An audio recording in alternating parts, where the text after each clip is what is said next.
हरियाणा विधानसभा के शीतकालीन सत्र के बाद सीएम मनोहर लाल ने प्रेस कॉन्फ्रेंस की। इस दौरान उन्होंने कई अहम मुद्दों पर जानकारी दी। इसके साथ ही विपक्ष पर भी निशाना साधा। राज्य के कन्या वरिष्ठ माध्यमिक विद्यालय उचाणा मंडी जींद में यौन उत्पीड़न का जो विषय, इसके ऊपर भी चर्चा हुई और ये चर्चा लगातार तीनों दिन ही चलती रही।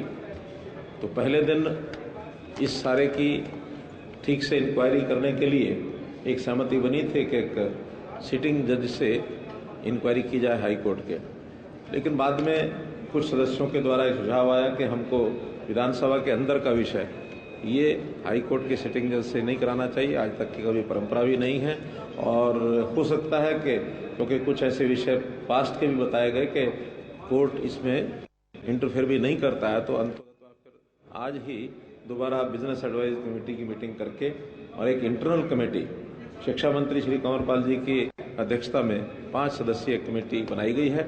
जिन और की आवश्यकता उनको होगी उनसे वो सहयोग ले सकेंगे। तो ये एक कमेटी बना करके 2005 से और 2023 तक के जो ऐसे यौन शोषण के जितने भी विषय जिनका उल्लेख सत्र में हुआ सदन में, उस सारे के संदर्भ में जो जो बातें हैं उसकी इंक्वायरी वो कमेटी करेगी।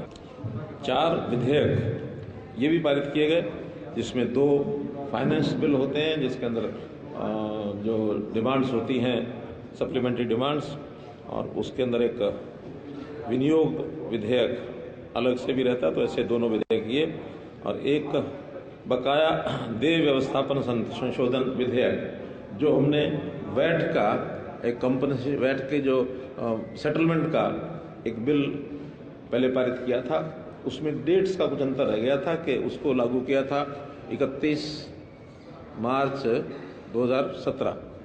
उस समय तक के जितने भी पेंडिंग वैट के केसेस थे शामिल किया था, लेकिन बाद में वो ध्यान में आया कि जो जीएसटी है, जीएसटी लागू हुआ था 1 जुलाई 2017 को। तो कुल मिलाकर 1 अप्रैल से और 30 जून तक के जो केसेस है वो कवर नहीं हो रहे थे। इस संशोधन के कारण से पूर्व तिथियों के जो पेंडिंग इश्यूज है वैट के, उसको भी उसमें शामिल किया गया। एक निजी विश्वविद्यालय संस्कारण विश्वविद्यालय, वो जो प्राइवेट विश्वविद्यालय का एक्ट है, उसके अंदर भी उसको संशोधन करके उसमें जोड़ा गया है। अध्यक्ष महोदय का मैं धन्यवाद करता हूं कि सभी विधायकों को पर्याप्त उन्होंने बोलने का मौका दिया है।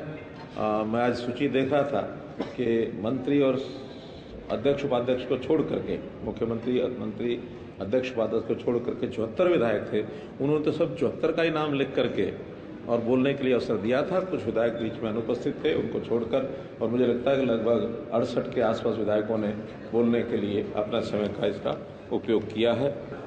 हाईकोर्ट में एक केस लगा हुआ था ग्रुप सी का, जो सीईटी का टेस्ट, उसके अंदर मुझे बताते हुए प्रसन्नता है कि वो जो 56-57 वाला जो एक पेपर का प्रश्न, जो 2 पेपर थे उनको छोड़ करके आगे और परीक्षा लेने के लिए हाईकोर्ट ने परमिशन दे दी है कि जो सेकंड एग्जाम बाकी जो पोस्टें हैं उनके लिए जो है स्टाफ सिलेक्शन कमीशन उस एग्जाम को करा सकता है। तो केंद्रीय नेता हमारे अभी इन दिनों में आने वाले हैं।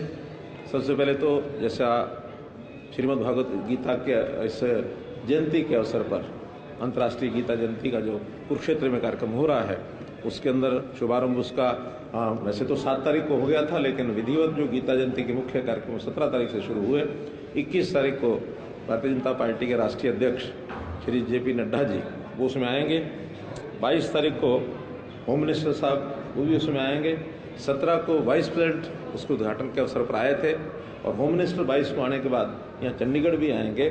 चंडीगढ़ में चंडीगढ़ जो यूटी प्रदेश उनकी मीटिंग है, और फिर बाद में हरियाणा की भी 1-2 घंटे की मीटिंग, एक रिव्यू मीटिंग उन्होंने रखी है।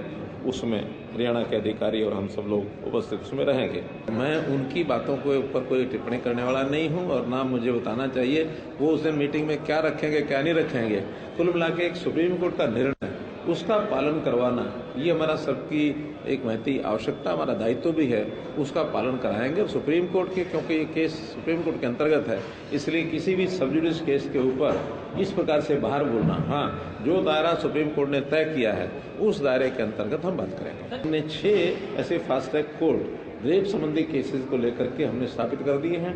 18 कोर्ट पॉक्सो के जो केसेस हैं उसके लिए स्थापित किए हैं, और बल्कि हरियाणा पहला प्रदेश है जिसने माइनर गर्ल्स 12 साल से कम छोटी उम्र की जो बच्चियां हैं उनके जो रेप के केसेस अगर सेट हो जाए तो उसके लिए कैपिटल सेंटेंस यानी उसको जो मृत्यु दंड है मृत्यु दंड तक का भी प्रावधान किया। हरियाणा पहला राज्य था जिन्होंने मृत्यु दंड किया, उसके बाद केंद्र ने भी अडॉप्ट किया, कुछ और स्टेट्स ने भी इसको अडॉप्ट किया। कांग्रेस की तरह रहे या कांग्रेस को आगे बढ़ाने के लिए जो उन्होंने कुछ बीच में प्रयोग किए थे उसमें कांग्रेस को एक सफलता मिली थी, चाहे वो नरसिम्हा राव जी को प्रधानमंत्री बनाया था और चाहे उन्होंने मनमोहन सिंह जी को बनाया था, वो भी 5 साल शासन कर गए, फिर वो भी 10 साल शासन कर गए। लेकिन जैसे ही सोनिया गांधी ने और राहुल गांधी को आगे बढ़ाने के लिए प्रयत्न किया तो 2009 के बाद तो भूल भाल गए सब, क्या हुआ क्या नहीं हुआ, और लौट करके कांग्रेस को खड़ा करने के लिए वो आए तो बड़ी अच्छी बात है।